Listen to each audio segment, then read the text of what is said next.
So, ayan guys. Nagbaniit kami manan. Ayan.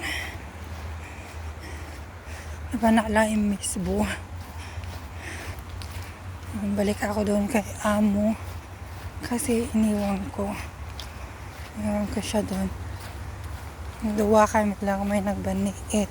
Sa dalawa lang kami nagbaniit ngayon. Ay, nag-fishing. So, yan. Ito na ako dumaan kasi pag doon malayo. Doon ako dumaan kasi malayo yung pinag-anuhan namin. Ayan guys. So, dito kami unang namingwit dati.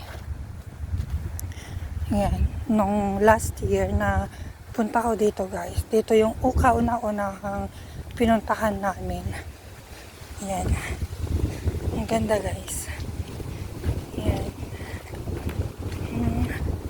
Layo ng CR. CR kasi ako mihi. Kaso ang layo. Hindi ko na sinundan yung daan kasi malayo. Nag-shortcut na lang pero kaya pa. Madi nga lang siya. Pero okay lang, carry pa. Nandun sa dulo si amo. Nagkikisa.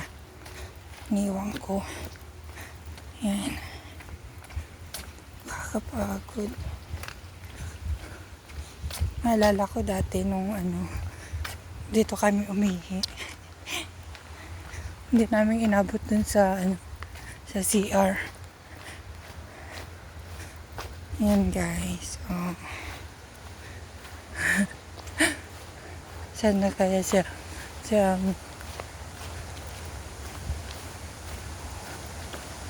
Andun. Niyok ko. Dito rin kami. Ay, dito ba yun dati? Oo, dito.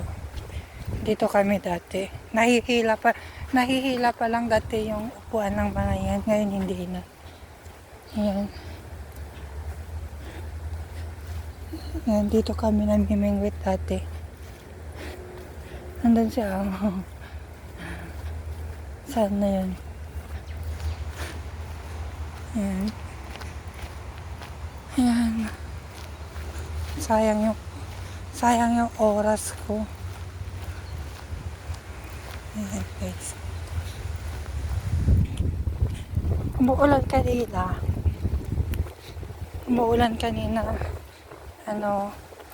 Tuloy pa rin kami ni amo. Kaya sisipunin na naman siguro ako nito. Ayan. Ayan guys. Pupuntahan ko si amo doon.